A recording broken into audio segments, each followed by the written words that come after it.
మనం చేసే కార్యక్రమంలో ఏ విఘ్నములు రాకుండా లేకుండా ఉండడం కోసమని విశ్వక్సేన పూజ అనే ఒక పూజ చేయడం జరిగింది. సాధారణంగా లోకంలో ఏ వైదిక కార్యక్రమాన్నైనా ఏ ఆగమోక్త కార్యక్రమాన్నైనా చేసేటప్పుడు ముందుగా విఘ్నేశ పూజ చేయడం అనేది అందరికీ అలవాట్లో ఉంటుంది. అది ఏ దేవతను ఉపాసన చేస్తున్నప్పుడు ఎవరిని ముందు పూజించాలో కూడా ఆగమములు స్పష్టముగా చెప్పేవి. అలాగే గణపతి ఒక ఆగమం ప్రకారంగా ఆ దేవతలను పూజించేటప్పుడు ఆయన ఆరాధించబడతాడు. విష్ణు సంబంధములైన ఏ వైదిక కార్యక్రమములు జరిగినా విశ్వక్సేనుడు ముందుగా విఘ్నాధిపతిగా ఆరాధించబడతాడు. ఇది మనం పెట్టుకున్నదేం కాదు, వేల సంవత్సరం నుండి మహర్షులు చెప్పినటువంటి పద్ధతి. శైవులైన వారు అలా పూజిస్తారు, వైష్ణవులైన వారు ఇలా పూజిస్తారు. అన్నీ కావాలనుకున్నవారు అన్ని ఆగమాల్లో ఎలా చెప్పిందో అలా పూజించారు. ఇతరులైన రామ కళ్యాణమో విష్ణు కళ్యాణమో కృష్ణ కళ్యాణమో చెయ్యాలంటే వారైనా ముందు విశ్వక్సేనుణ్ణి ఆరాధించారు. ఆరాధించిన తరువాతే భగవంతుని ఆరాధించారు.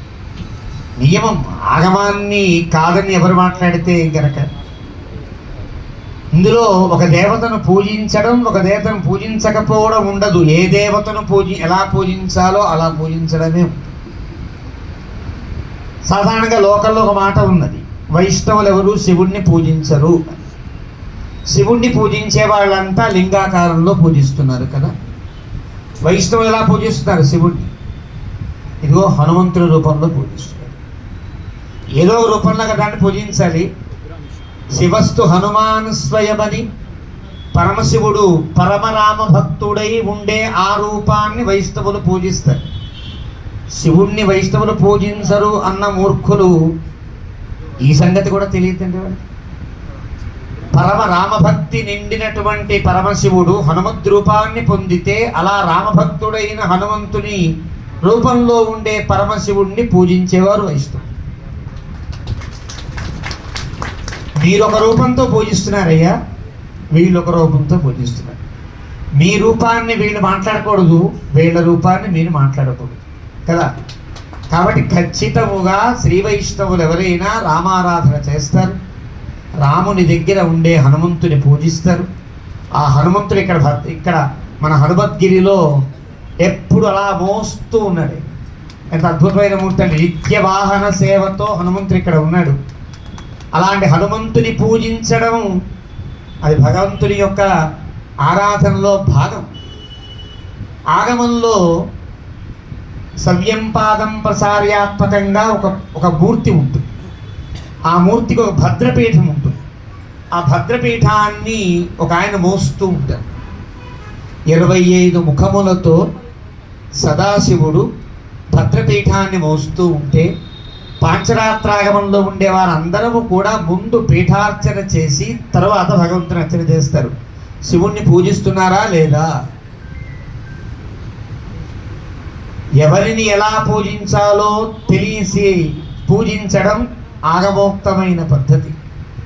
అలా శ్రీ వైష్ణవులందరూ కూడా సకల దేవతలను భగవత్ పరివారంగా భగవదాత్మకముగా పూజించడమే వీరి యొక్క లక్ష్యం. ఇదే సిద్ధాంతం. ఇదే అందరూ అనుసరిస్తే మంచిది కూడా. ఆ రకంగా ఇక్కడ జరిగేటువంటి ఆరాధనలో విశ్వక్సేనుణ్ణి ఆరాధన చేస్తారు.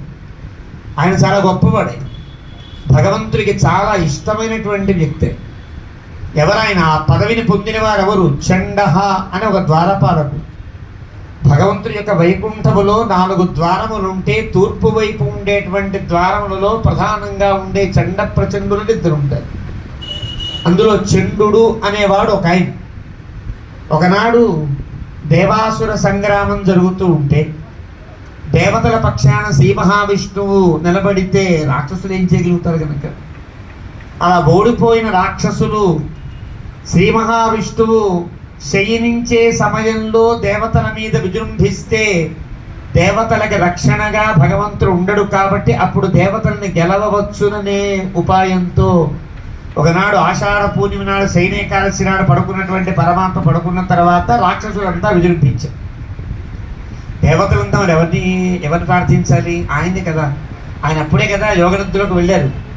అప్పుడు అక్కడ ఉండే చండు మీకేం భయం లేదు, నేను వస్తాను పదండి అని భగవంతుని ఆజ్ఞ లేకపోయినా భగవంతుని కర్తవ్యాన్ని తానే వెళ్ళి యుద్ధము చేసి రాక్షసులను ఓడించి మళ్ళీ పాపం మామూలుగా వచ్చి అక్కడ ఆ గుమ్మం దగ్గర నుంచున్నాడు. భగవంతుడికి తెలియదు ఆ లోపల ఉండేవాడు. చాలా ఆనందపడ్డాడు. నా కర్తవ్యాన్ని నీవే కదా చేసావు చండా, ఇక నుంచి నా సర్వసైన్యాధిపత్యాన్ని నీకు ఇస్తున్నాను అంటూ ఆ చండుణ్ణి అనుగ్రహిస్తే ఆ చండుడే విశ్వక్సేనుడయ్యాడు. విశ్వక్సేనుడు యొక్క ఆస్థానంలో ఎవరు ఉంటారు? యస్య ద్విరద వక్త్రాద్యాః పారిషద్యాః పరశతం విఘ్నం నిఘ్నంతి సతతం.